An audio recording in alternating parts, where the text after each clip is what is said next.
Fourscore and 7 years ago, our fathers brought forth on this continent a new nation, conceived in liberty, and dedicated to the proposition that all men are created equal.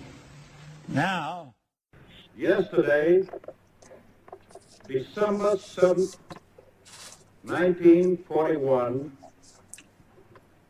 a date which will live in infamy. And so, my fellow Americans, ask not what your country can do for you, ask what you can do for your country.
And welcome to another edition of the Historian's Almanac.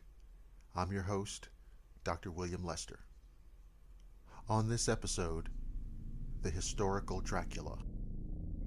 Most authorities believe the character of Dracula in Bram Stoker's novel was based upon the historical figure Vlad Tepes, who intermittently ruled an area of the Balkans called Wallachia in the mid-15th century.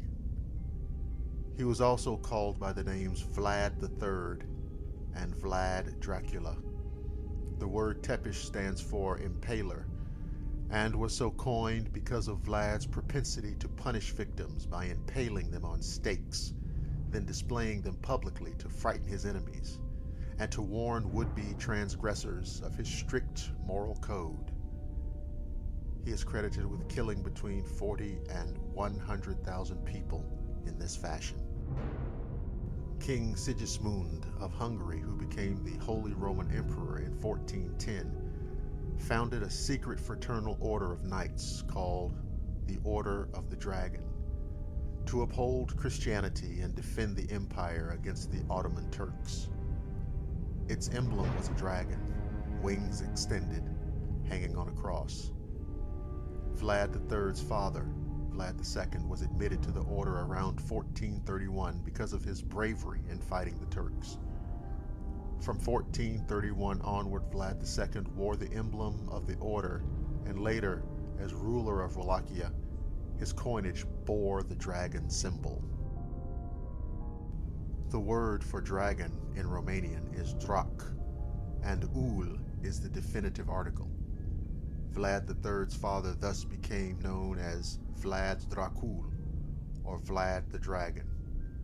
In Romanian, the ending ulea means the son of. Under this interpretation, Vlad III thus became Vlad Dracula, or the son of the dragon. The word drac also means devil in Romanian. The sobriquet thus took on a double meaning for enemies of Vlad Tepes and his father.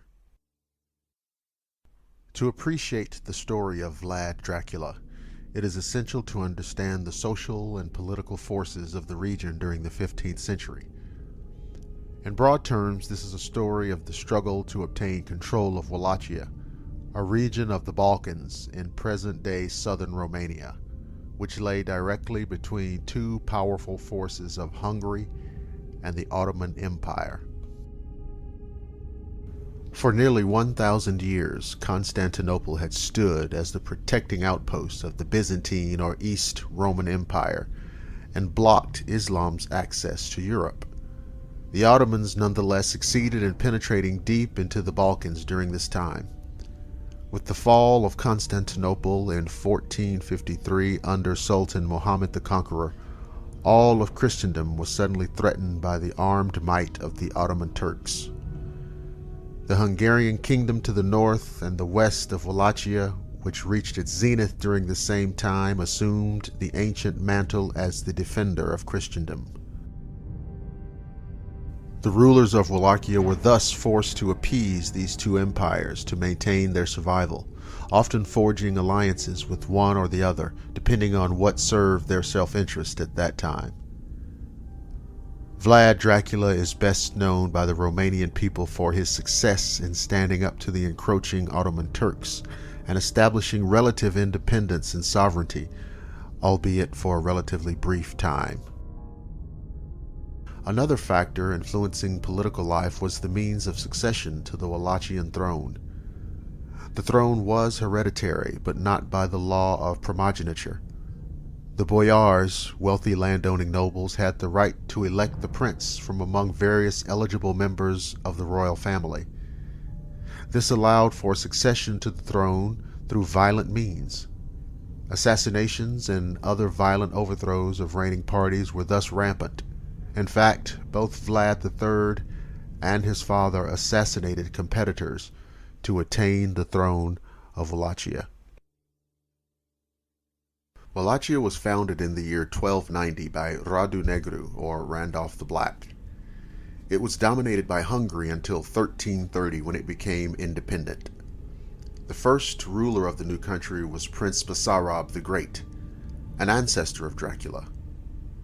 Dracula's grandfather, Prince Mircea the Old, reigned from 1386 to 1418.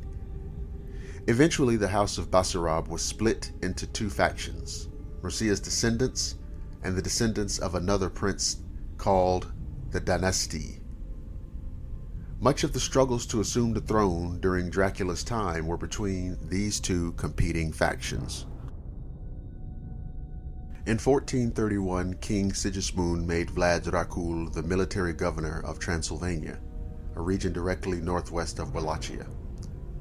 Vlad III was born during this time in the latter part of 1431. Vlad was not content to serve as mere governor, and so gathered supporters for his plan to seize Wallachia from its current occupant, Alexandru I, a dynasty prince.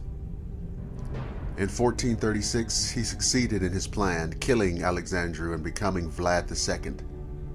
Presumably, there was an earlier prince, also named Vlad. The next episode of the Historian's Almanac will feature Part 2 of the historical Dracula.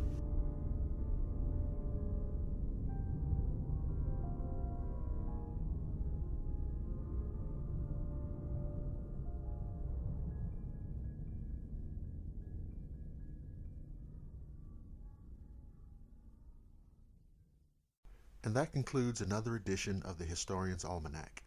Thank you for listening to the program.